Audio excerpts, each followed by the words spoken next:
this is exciting. Talking about NETBALLHer for a full hour, we could probably go for 2, maybe 3, but we'll go for under an hour. I'm Kelly Gordon, Executive Lead for NETBALLHer, and I have with me... I'm Alice Roberts, National Lead for NETBALLHer. Megan Sayers, I'm a Partnership Participation Manager. I've recently moved from my NDO role. I was a Netball Development Officer for Leicestershire and Rutland. Fab, and has done some amazing work, which we're all going to hear about today. So brilliant. So for those of you that aren't aware, NETBALLHer has been around for 2 and a bit years now, and we developed NETBALLHer because of the huge dropout we were seeing of women and girls at all life stages. As we know, when we started, we did a good digging around and understood that actually periods, going through menopause, pregnancy were common reasons why women and girls dropped out the game. So we thought, okay, what should we do about it? And I think we are such an amazing sport, always supported women throughout nearly our 100 years. Woohoo, to netball being 100 years nearly.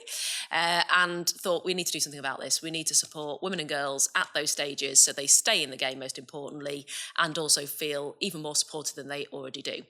So that's what we started on, which is actually more than 2 years ago now, wasn't it? If we remember our first conversation. Yeah, probably was about 4 years ago. And sort of thought, okay, well, what does that actually look like? What do we need to develop? And how do we best help those women and girls out there? And the first thing we did was start to develop a website. And on that website, we had a whole load of information, and we still do have a whole load of information around female health at all life stages. So we go from puberty all the way through to menopause, and there's bits more on there around post-menopause as well that we need to keep on topping up and adding that information as we go. And the NETBALLHer website, so if you haven't been on the NETBALLHer website, it is, Alice knows... www.netballher.co.uk. There you go, there's the cell. And on there is all that information brought to life through case studies, isn't it? So we very much describe it as Grazia level, very easy to understand, and it allows you, if you want to deep dive into some specific areas, but it gives you a really good understanding of female health, and also downloadable infographics and case studies and people sharing their experiences. So that's what we went with first, and that launched over 2 years ago. And then as part of that, we've also got the learning offer for coaches. And we're going to talk more about that today in terms of how all you amazing coaches out there can support women and girls at key life stages and get more information through our learning offer. So that's NETBALLHer. That's why we first started NETBALLHer 2 and a bit years ago. So Alice, we sort of identified that we've got some amazing people out there, volunteers out there, that are already championing some of this work. And in fact, when we brought them all together in a group, there was already some brilliant stuff going on, wasn't there? Yeah. So we said, okay, how do we grow this network of amazing people that are out there, which we now call NETBALLHer Champions, and give them the support they need to be able to champion the NETBALLHer message, I suppose. So can you just tell us a little bit about what their role is, how we can support them, and I guess most importantly, how coaches out there can access that network? Yeah, absolutely. Like you said, the champions were already almost there doing a thing that being brilliant at what they were doing, passionate in certain areas, I guess, around female health. We've got a really diverse group of champions. Some really specifically work with walking netballers because they're a walking netball host. Some have, I guess, more of a broad remit. So we've really kind of made it a role that they can make their own and kind of mould into whatever they see fit. But I guess the primary role of a NETBALLHer champion is to support the work we're doing and amplify the messaging around NETBALLHer, kind of start to build that curiosity within their regions, work with the other volunteers within their regions to kind of, whether that's the Marcoms lead, to make sure that the messaging around NETBALLHer is getting spread throughout the region, clubs, leagues, etc., coaches, whoever that might be. And also, we know our brilliant volunteers within regions run lots of events, whether that's kind of one-off tournaments or whether that's leagues, etc. So also supporting, kind of educating people within the counties and the region and more locally on the role they can play in embedding NETBALLHer across events, whether that's, making sure that there's toilets that are close by a local league, or whether that's, having a court short kit, which I'm sure we'll talk about further down the line, or whether it's kind of just being there to talk about NETBALLHer and build that curiosity, but they're definitely playing a role in that sense. How many? I think we've got one per region, haven't we? And then the plan is to keep on growing that network. So we sort of want these, I guess, champions of female health to be almost at every level of the game. There's some really good examples actually where we have got them in leagues and also in clubs. So I guess the more out there, the better, really, isn't it, to help support all the things that you've just absolutely said. Yeah, there is 8 of them at the moment across the regions, so we don't quite have one in every region yet, but that's absolutely the ambition, and over the next year hopefully grow that network a bit more. We have simple things like a WhatsApp group that keeps everyone going, and people share ideas and on there in terms of what they're doing in their region, so it's really becoming a kind of collaborative effort across those champions. There's some great work going on. So Megan, from the amazing work you've done, and you have done absolutely brilliant work, can you just give us some examples of how coaches have, or how female health has been taken by a coach and really sort of help support the players that they're working with? Yeah, I think it's really important to start the conversations really young. So thinking about B-netball, the earlier you can just start talking about, obviously very age appropriate, it doesn't have to necessarily even be about the life stages as such, just teaching children to listen to their body, know what's normal for their own body. So even when we're warming up, etc., we would then think, oh, can you feel your heart before? Can you feel your heart after? Why do you think this is happening? And then if they know what's normal for them, when things aren't so normal, hopefully that they can acknowledge that, and giving them the kind of empowerment to just openly talk about that type of thing on their body. Maybe they can then open up about other things. We've recently ran a menopause project within Leicester, and that was a new programme actually, which incorporated an hour of menopause education followed by an hour of walking netball. So our main aim there was actually to try and get the NETBALLHer within the community. So it was within the South Asian community within Leicester. And but actually the walking netball side also took off far quicker than we ever expected. So the ladies really benefited from both the education side and the walking netball side. And now, since the menopause education session has stopped, which is an 8-week programme, they're all still playing walking netball 8 months later. So, and who coached those sessions? I did, yes. So when you were coaching those ladies, so am I right in saying that they hadn't played netball before? Never played netball, not even heard of netball, some of the ladies. All their lives not playing netball. So what was your role as a coach? So you've got a group of women that have never played netball before, going through the menopause, always quite tricky, isn't it, for some people anyway. What was your role as a coach with that group? So first of all, explored the demographic of the ladies that we were trying to get involved within the sport. I think that's really important to make sure that you do tailor any session towards the ladies or girls that you are coaching at the time. So a lot of research into the area and into the life experiences of the ladies. And then also there's taboos around the subject in all cultures, but in this one there was particular taboos that we needed to explore and try and break down some of these barriers. And just trying to encourage the women to engage in the topics and to share their own stories. And we have quite a strict rule actually within the group we remind everybody every week how we've all been through different things, we all have different life experiences, and we all have different opinions of what's right and what's wrong, and we don't judge, we just talk freely, and we will offer positive advice to each other. And I think trying to encourage the women to have the confidence to share these things in this little group, hopefully they can then go out there and share within their families and friends as well. Yeah, fantastic, yeah. And the B-netball programme that you mentioned first off, again with that group, completely different demographic, and I think your point absolutely right, understanding your audience. What was, again, the role with those girls in helping them probably for the first time think about their bodies? So that was, we invited, we put it out there for any children, actually, any girls, age 8 to 12 years old, to come over to Loughborough, and we had 3 different charities that explore all different aspects of periods, puberty, mental health within this life stage. And what the girls did was they carouselled around a few activities, learning with their parents on their side as well, so the parents and the children learnt at the same time.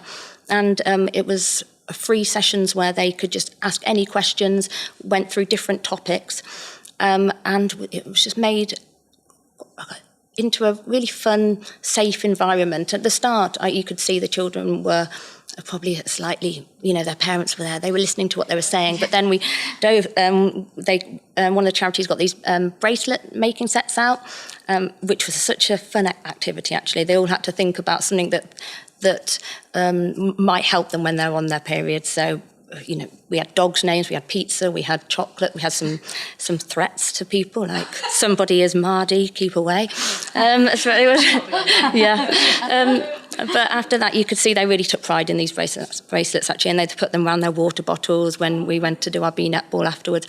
And afterwards, I spoke to a couple of the parents, and they said on the way home, their children were just full of other questions for their parents, and it really, really started the conversations, and it was just such a good starting point, because a lot of parents, I think, don't know where to start this conversation or even when. And a lot of girls, the first thing they hear about this life stage is in their school, in their classroom, with a teacher there with every single day, amongst their friends, not all friends, but amongst their classroom, and it's just another thing to tick off, isn't it? Whereas, if you come to netball or you're used to playing sport, it's a safe environment. You feel that's what you want to be there, and you're already quite close to these people. And why not try and bring it into an environment where you're already feeling safe? Yeah. And I think that's the thing, isn't it? At school, it's made to feel quite serious. It's another lesson. It's like a PHSE lesson. Like we sat down to do geography. Now we'll sit down and talk about periods. The boys are in the next room. Exactly. Yeah. And I guess it's how we bring it to life in a netball environment for them. And we definitely hear a lot around the parent side and how they have the conversations with the girls. But I think there's almost a playful role that the coach can have as well. And as you say, they definitely don't need to be female health experts. Oh no, they can just have that conversation, can't they? They're experts within their own field, aren't they? You're a woman, you've been through it yourself. So most women are experts within your own experiences as such. So we make quite a joke of it as such, and if somebody is particularly mardy or something that day, people will joke and they'll laugh along with us, and it's quite nice. And not being afraid to not do at that, all. Isn't it? And they say, I need to go to the toilet, miss. I need to go to the toilet. Yeah, okay, and shout it out now. Whereas before, people would be like, they're not coming today. Yeah. So you've created, I think that's a really key point there. You've created an environment where the girl can just say, I need to go to the toilet. In fact, Alice and I were at the Super League final on Sunday, and one of the girls, it is funny when the girls come to the stands, isn't it? Because they sort of either saddle over and not sort of want to look, but sort of don't. Almost the slightly older teenager, a little bit more nervous, aren't they? Yeah. What were some of the key insights that you got from the girls on the day of the Super League final, but also the conversations you had with the coaches and the parents? Because I overheard some funny and interesting conversations. Yeah, definitely. I mean, really broad conversations, and definitely that example of almost the teenager leaning into whoever they're with to almost be the one that goes and has the conversation first before, because we had big signs that say period 101 or menopause 101, exactly. and you see like, don't come here. It's this is scary. Taboo topics, I don't want to talk about that. And it's really definitely different ways into the conversation. But I think it's the key for me in terms of I was stood behind the stand having those conversations is like, I guess, picking up on that body language straight away to know how they're feeling when they arrive at it. Because some people walk over and the mum is picking up that menopause leaflet straight away and going, oh, I need that. That's really helpful. That happened a lot. That happened a lot. To, like, you've obviously got something going on here and I kind of am a little bit interested, but I don't really know how to kind of start having that conversation. So we almost let them do the reading and almost let them lead the conversation a little bit in that respect, so that they were comfortable. But I think that is a real key thing that we've learned through NETBALLHer is like everyone's level of feeling comfortable talking about these topics is so varied. Like Kelly and I will say, like, we'll talk about periods, pelvic floors. I talked about poo on the stage on Sunday. Actually, I didn't. Dr. Helen did, but there was definitely the word poo. All those things that you never thought you'd be talking about, and we kind of almost forget sometimes that we're not used to having like other people aren't used to having those conversations. So things like having a court short kit has been something that lots of people talk to me about it at the weekend. Having a court short kit has almost like a physical thing. So a court short kit is a bag that you could have period products in, like a variety of different period products that anyone can use, and you almost use that and be like, we've got this bag, if you ever need to access anything out of it, then please do. And spare leggings and just things that actually, well, I joked walking in here before, didn't I, because I've got blue trousers on. I thought, oh my God, I've been sitting down all day and I was in a really hot room and I'm going to be all standing up, be like, actually, just to take that pressure away, that you do know there's a spare pair of pants or whatever. It's merely, and it sounds silly, doesn't it, but it makes a massive difference. But and it's actually such a simple thing, like you've said, but that has been such a good conversation starter, because at first, we've definitely heard coaches say, we've now got a court short kit, we'll mention it, or they'll email it out in comms to the club at the start of the season, or whatever it might be. But then over time, having that and being able to start a little nugget of information going in, particularly with teenage girls. What I guess we've learned from other coaches is that kind of the older you get, the more confident, people generally are in terms of talking about it. But a court short kit has definitely been mega useful, and that came across at the weekend. And like you said, practically really useful, but you alluded to it before with the bracelets, it almost is a conversation starter. So something that is a conversation starter, whether that's having a court short kit and someone saying, oh, what's that for? Or having an activity, it's a bracelet maker or something. It's just, it doesn't have to be deep and meaningful. I think is what we're saying, isn't it? It can just be something that prompts a little and chat. I think those the other things that we've kind of learnt from coaches is that you don't want to go straight into your session and be like, right, I'm going to embed NETBALLHer and everything that I'm doing, today we're going to talk about pelvic floors or something like that, because that is, for some people, a really sensitive topic. For some people, that's a phrase that's never come out their mouth before. And so it's actually, what are the easier topics to ease you in? So the NETBALLHer website covers, the key life stages that we've mentioned already, but also things like nutrition, sports bras and kit, injury, and perhaps those have actually been the easier things to start having a conversation about. And then often they'll offer their own stories up after, won't they? So you'll start off with something like that, and then it often does get a bit deeper, and they'll start laughing, joking around, especially within walking netball, and then before you know it, those conversations are being had without even an issue.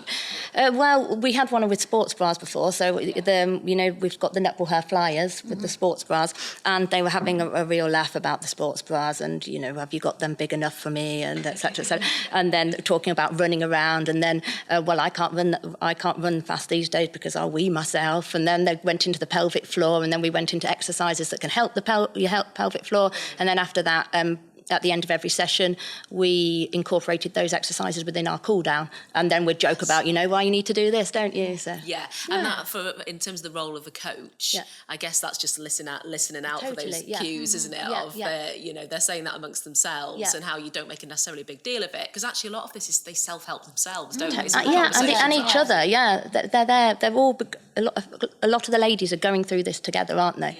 So they're there with advice that they've researched themselves, their experiences they've had themselves, that they can actually help. And going back to what we were saying before around the parents, I think pretty much every time I talk to anybody about NETBALLHer, I do take every opportunity to talk about NETBALLHer, so, in the supermarket or whatever, their parents are the ones that say, and particularly the dads, and we found that on Sunday, didn't we, that they just don't even know how to go about having the conversation. So I think there's definitely the role the coach can play, like we've just said, but also how maybe if it's a club environment, how the club can help support the parent as well, like you did with Be Netball Day. In fact, that does remind me of a story. There's a family who come to a club that I coach at, and the dad is really invested in his daughter's netball. And a few weeks ago, he actually came up to me and said, so-and-so, she's on her period, she's not feeling too well, she's a little bit tired, she's this and that, she's come along, but she might sit out, we're just going to see how she goes, if you just keep your eye on her. And I thought, actually, that's really fantastic that she did. Obviously, it would be really great if she could come over and tell us this. She's 14 years old, and I know that will happen, especially with the support and her dad is coming to do that. So if she sees him come and talk to us about this, that's so empowering for herself, isn't it? Amazing. We had a similar example on Sunday where there was a dad kind of shimmied his partner and teenage daughters over to the stand because he obviously felt it was kind of important to come. He'd seen what it said about NETBALLHer and kind of pulled them over. And so I had a nice conversation with, you know, the mum and the daughters, and then they went off to do the super shot or something, and he kind of hung around for a bit, and then he just said to me, my wife's going through the menopause, my daughters are going through puberty, like what can I do to support them? You know, a house full of hormones, what can he do in that space to, and there is really useful information on the NETBALLHer website in terms of how to have some of these conversations, but also I think it is an area that we can definitely provide more content in terms of that, but and helpful for coaches too. If coaches don't know how to have those conversations, then there is lots of useful kind of infographics and things that they can use to support. When you said about the bra, bra before, there's a downloadable, isn't there, on the NETBALLHer website that shows you how to do the bra fit at home. And a video as well as Yes, the video is really good. So that's definitely, again, if coaches feel uncomfortable with even talking about bras, they get, like you said, it could just be a leaflet, some of the leaflets or they sharing take, your or WhatsApp group, the WhatsApp link group. to the videos. Then there was also that really useful printout I had once where it had initiating difficult conversations. What's it called? I think is that that's what it's right. called? Yeah. I thought that was really useful actually when I first started having the conversations. I think WhatsApp groups, we hear this a lot, don't we? And everybody has a WhatsApp group and probably on so many different WhatsApp groups. But again, either if you don't want to have the conversation, or you know you haven't got downloadable print, or you can't print stuff off, actually using that as a mechanism to circulate things. And we definitely found when we did the pilot that, again, that then prompts stories, and like you said before, people then sharing their stories. So it's just using those. It doesn't always have to be face-to-face conversations. No, sometimes the first part is in your own quiet time. That's what people need, isn't it? Just to get the grasp of it, and then conversations may open when you next meet up. For the coaches themselves, because you know we're but potentially, even just from what we've said now, where we're saying we're not asking them to be female health experts, we're not saying you have to know everything. It is still different for some coaches to even think about how they have these conversations, and also those coaches are going through their own things. They're females going through their own stuff. What support are we giving to our coaches? So coaches obviously have access to the NETBALLHer website because that's open to everyone, and they are able to, I guess we kind of aim the NETBALLHer website at you as the individual. So that's where if they want, you know, coaches going through the menopause or perimenopause or whatever it might be, they've just had a baby, then they can absolutely go on there and find information. It's not just for players, it's absolutely for everyone within the Netball family, whatever your role is. But if you go into the website and you almost want that deeper dive of information, with the Well HQ, we've developed 4 learning offers. One is called the Female Body, and that's almost aimed at if your players or anyone you're coaching isn't in a specific life stage, it's more generalised female health content. But then we've also produced 3 other learning modules which are specific for life stages. So one on puberty, one on pre and postnatal, and one on menopause. And they are kind of you access them at your own pace. Lots of mixed media, so a bit of video, a bit of reading, a bit of listening, and very much short, sharp. So, you know, Listen while you're cooking. Listen while you're cooking. Yeah, people talk about doing it in the bath. People, you know, whatever it might be. But it's very self-paced. It's we didn't want to kind of make it restricted so that you only had to do it at certain times of the day, etc. And that's very much a deeper dive into content and more about how you apply NETBALLHer in your netball environment. So it's almost how you take the content and knowing the information on the website, and then how you actually apply that physically at your club or your league or whatever that might be. That is specific for England Netball members. So to access it, you have to go on Engage, and it is free, but you do have to still kind of purchase it. So it's so just talk us through that. You know, I'm like not great with systems, so just talk us through. If I'm a new to netball and a member, talk me through how it is. So you would go on the England Netball course finder, and you would find NETBALLHer learning offer on there. You would need to sign in to engage, and it will recognise if you've got a membership that you've got a membership. If you haven't got a membership, it won't let you buy it. So that is a bit of a And then what will happen then once you've purchased it is you will then get an email that includes an access code, and it's one-time use. So unfortunately, you can't share it with all your friends. And then you will then go onto the NetballHer website, but it does talk through all of this in the email. And then you can access their learning offer, and there's no time limit, so you have as long as you like to do it. Brilliant. I spoke to someone on Sunday who said, I'm halfway through, but life's got in the way and I haven't finished it, and that's kind of why we've done it in the way that we've done it. Like, it's better to have done a little bit than nothing at all. So really good information. We've had good feedback from it. Yeah, and lots of examples of how people have applied the information that they've learned as well. Yeah. Fab. Okay, the other thing we talked about before was leggings, and I was going to allude to it around our inclusive kit. Yes. So there's the Inclusive Sportswear Charter, which Tess Howard, international hockey player, launched a few months ago, early this year, and we've signed up to the charter. Yeah. What is it? What does it mean? What are we doing? What does it mean for clubs? Why is it important? Yeah, absolutely. So we actually did a bit of kit insight probably a couple of years ago now, where we recognised that some people aspire to wear a dress. They absolutely want to wear a dress, and that is they grow up as a little girl, and once they get to the age at their club or whatever it might be where they can wear a dress, that is like the best thing ever. But we also know that the dress is a barrier to some people playing netball. Like, they absolutely won't play netball because they don't want to wear, the stereotypical netball dress. Yep. And our domestic guidance has never said you have to wear a dress. It's just the interpretation, I guess, of what people have seen over the years, that's almost become the norm, that clubs do wear a dress as their kit. So we just felt, as part of NetballHer, and knowing the importance of people feeling comfortable and confident to play and not being held back by the kit in terms of being able to turn up as their kind of true authentic self, we wanted to make sure that we said loud and clear that we wanted kit to be all about choice. Earlier this year we released our inclusive kit guidance, which is all about choice, all about making sure that people feel confident. And I guess the message is, you don't have to wear a dress, you don't have to all wear the same garment, but the most important thing is that it's uniform. So you could have someone in a dress, you could have someone in a skirt and a top, someone wearing leggings and a long sleeve top. There's all the combinations in the world. As long as they feel comfortable, that's the most important thing. And we do not want to hear those stories of people, again, not being able to play netball because of the dress. But this extends also to, it's not just about the dress, it's about hair, it's about different ethnicities or cultures might have head coverings, and also want them to be able to play because of wearing being comfortable in what they're wearing. So and the same for umpires. Like, we know umpires don't have to wear white necessarily. It's kind of extending across the board in terms of letting people wear what they would like to wear.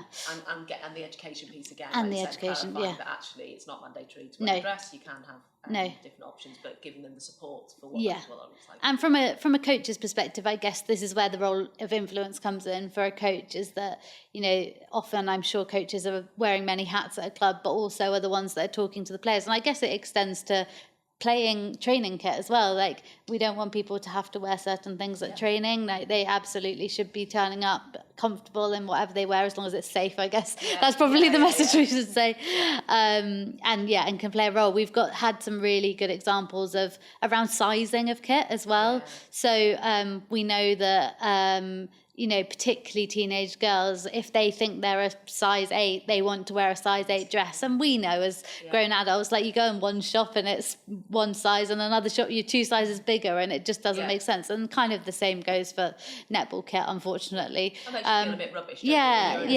Exactly. You've got to buy a size 12 or whatever. But obviously through NetballHer we want to build body confidence and all of those kind of things. So we've kind of a really good example of one coach who cut all the labels out of the kind of sample dresses that they were using, so that people knew what the right dress to buy was, and put colours instead. So, like, someone would just say, I'm the green dress or I'm the blue dress, and not I'm the size 12 or I'm the size 16 or the size 8 or whatever it might be. And actually that just means that they're wearing the right size dress for them, which means they feel more comfortable and all of those kind of things. So there's some really, like, I guess what we're trying to say with Netball Her is it's not always, you don't have to launch in and talk about complicated taboo topics as such. It can be really, really simple things that will make a big difference. Yeah, I think that, and that's a really, because sometimes we've heard that coaches would steer away from talking about female health because they think it's these big scary topics that actually they've never talked about throughout their lives. So why are you asking me now to talk to as a coach to talk to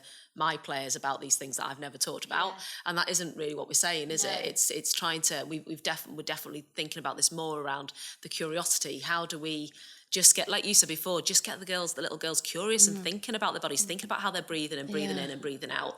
And then it might lead to something else, which is what you were saying. And I just think, as I said, the younger we do that, we won't be having these conversations in 20 years' time of how are we going to get women to speak about the menopause, because the taboos won't be there anymore. It will just be so natural, and for people just to start talk, as though, what did you have for dinner today? Talking about your what you're going through, your different life stages. Like, we want to get to a point, I suppose, where we don't have to have these conversations of how can we make women feel comfortable. They just are. I actually had one of the women at our walking netball group yesterday came out with a phrase that I thought was really, really nice. Empowered women empower women. And I thought that was really lovely. True, isn't it? It's almost just like this aura of that you give on to somebody, and the amount of times that as soon as somebody instigates the conversation, it opens up a whole conversation. It does, doesn't it? Yeah. And if you feel confident and empowered in yourself, you're then going to go and spread that elsewhere, aren't you? And that's only going to carry on and carry on. Yeah. And I guess the role of the coach in that could just be that, couldn't it? It could just be allowing space for that conversation. Just creating a safe environment where people can just come and offer what they want to offer, and building on that week by week.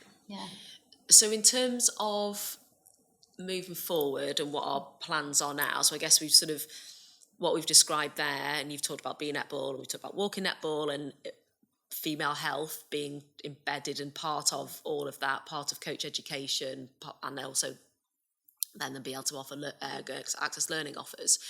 What's our next steps? What else should we be doing to help support coaches to support themselves, but also the people that they're working with?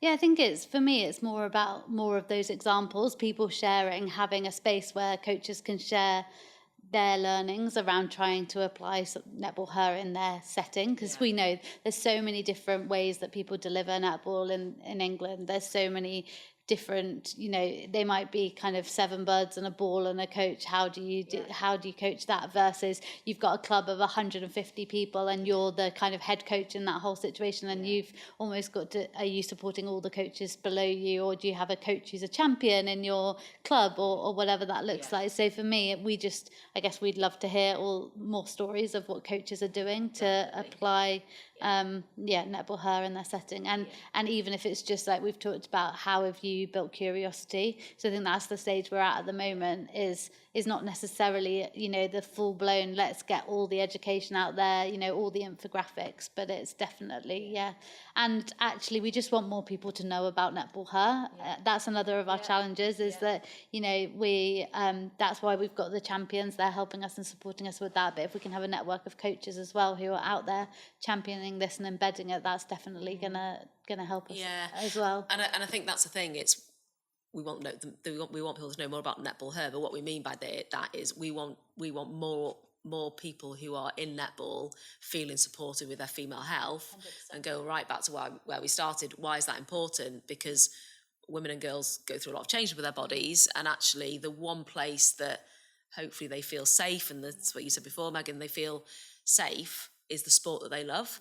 And actually the sport they loves them back by providing them with care and supporting their female health. So that's the why, isn't it? We've put the label of Netball Her on it, but that's why we do what we're doing, isn't it? Yeah, and I think a lot of females probably are there thinking, it's such a subject we don't talk about, and you're the only one there. But in reality, everybody they're surrounded by is going through that as well, aren't they?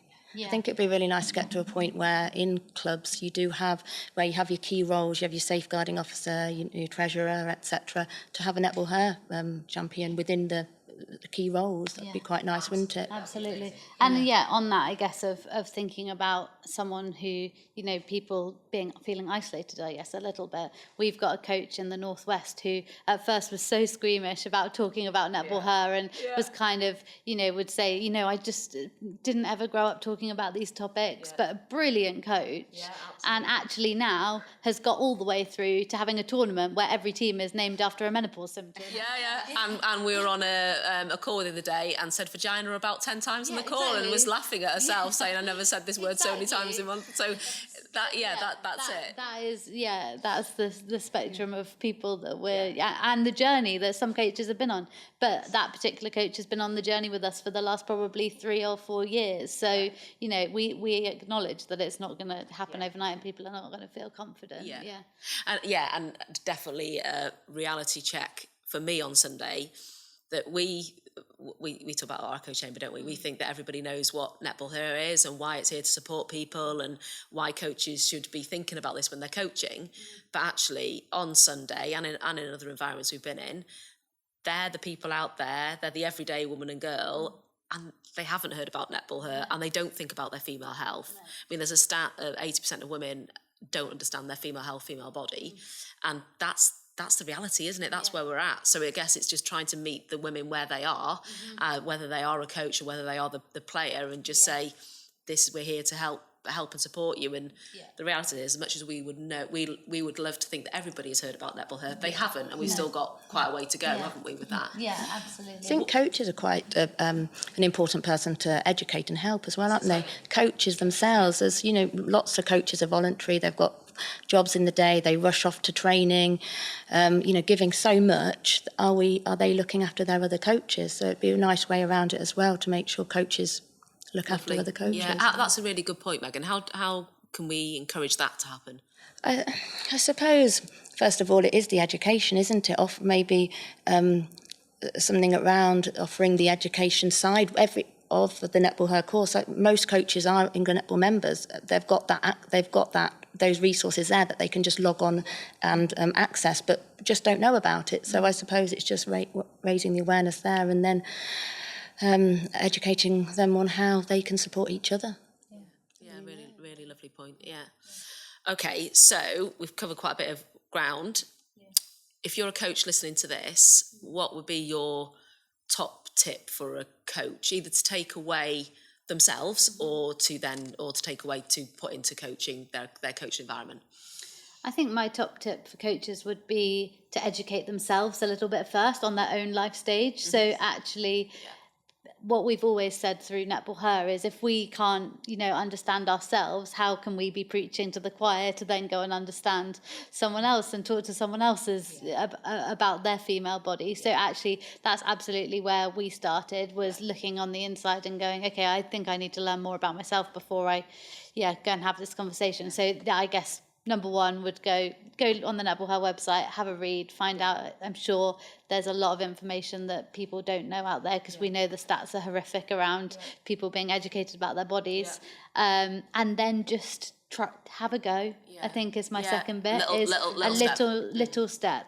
And whether that is something really subtle, like just making sure that you're having toilet breaks, like think of those like during, or make sure that it's understood that in your training session that someone can go to the toilet whenever they want and they don't have to ask. They're not going to feel like, oh God, I'm on my period and I don't know if I can go, and all of those kind of things. Like, just, it could be something really subtle, or you might be more confident to try something different. It might be depending on where you're at, but it might be a short kit. It might be that you're going to introduce pelvic floor exercises. It might be that you're going to talk about recovery nutrition after the, whatever it is, just try something. And it really doesn't matter if you feel like it hasn't gone well, ask for feedback. Coaches hopefully are doing that anyway. So that's exactly what I would say. And then, like you said before, if they've got a WhatsApp group, follow it up with some follow-up information, which there's on the first point around understanding yourself first. One of the things that we're talking about is just asking yourself, what if I knew, what I wish I knew. And it's almost self-reflection, isn't it? I wish I knew how to train through my menstrual cycle. I wish I knew how to support my girl when she's going through a period. And I think when you ask yourself that question, it helps you understand really what you don't know, probably, and what you'd like to know. Megan, what's your top tip? I think within your group, you know what's right for them, when is the right time to drop these things in. And also, I think sometimes as a coach, if you're not feeling that confident yourself within the topics, identify somebody in the group that that might be. So, even if you just have a little side chat with them beforehand, or after one of your sessions of, I'm going to bring this up in the group, and just start the conversation there. Then once you're in this group of women and you start the conversation about something, you've already got somebody there that's kind of on your side. They're going to input, aren't they? Which will naturally then get somebody else to input. So if you've got a little team together, first of all, that gives you a bit of confidence to talk about something. Yeah, I love that. And often we've certainly found with the NETBALLHer champions we've got now, they're the volunteers that haven't volunteered before. Yeah. They're the parent or the random teacher that's been hanging around and has never really been involved. So it does give you it does open up a different type of person stroke volunteer. So that's a really good idea. Yeah. There are people there that want to share experiences, aren't there? We know that in all groups. Yeah. So let them share their experiences and help others to share theirs. And there's also, like you said before, with your Be Netball Day, there's actually some brilliant local charities as well. Yes, there is local charities out there. So once I started researching, there was within Leicestershire itself, and I'm sure there's elsewhere, there's charities that want to come out and help, that have the advice, they have the resources, and are there ready, have delivered these sessions before. So. So that's I would say as a top tip, exactly what you've just said. You don't have to be the expert. There are others around you, personally around you, but there are actually other experts out there that you can pull on, and you've got a really good example of that. Yeah, whether that's kind of pelvic health physio or female health physios, whatever their specialism might be, or we've had coaches getting sports bra fitters to their clubs. There's lots of options in terms of period education, isn't there? Menstrual cycle education. The ones that you had at the Freedom for Freedom Girls. for Girls, they're fantastic. They educate all through menstrual cycle, puberty and beyond, so all life stages, and are there ready to go to clubs, schools, to advise on. So your everything. case study's on the NETBALLHer website, isn't it? Yes, it is. I think I'm right saying that. Yeah, on the, which page is it on? The puberty page? The puberty page. Puberty page, yeah. So if anybody wants to know more about that and the types of charities you can access, it's definitely worth having a look at that one. Yeah. So I think that's a wrap, and we could probably talk for hours on NETBALLHer, couldn't we? But key things for a coach listening: NETBALLHer website, loads of information on there, www.netballher.co.uk. Yeah. And then it's via the website that you can also access the learning offer. But as you very seamlessly described to us, that's locked down for members only. I now know how to do that. Any other key takeaways for the coaches? We're absolutely here to support coaches. So we have a NETBALLHer email address. So netballher@englandnetball.co.uk. So if anyone's got any questions, there is also a form on the NETBALLHer website, so you can do it either way to contact us. And we're really happy. We'd love to hear your stories, but also we're here to support with any questions, challenges, etc. that you've got. Yeah.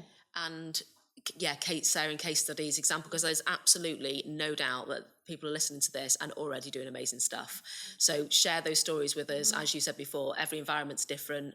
Coaches coach in different demographic groups. So the more breadth we can get those stories, the better. Please do share your stories. The other point was, and I'm menopausal, so I've just completely forgotten what I was going to say then, was around the Netball Development Officer and the champion. So coaches to reach out to them as well. So certainly their Netball Development Officer, their NETBALLHer champion. Is that a network for them too? Yeah, absolutely. And we will be coming out with some more information about how we're going to be recruiting some more champions. So you can find your Netball Development Officer's contact details on the England Netball website as well. So definitely multiple routes to go down to get some support in this area. Fab. Thank you both. Amazing work. And share your stories, everyone.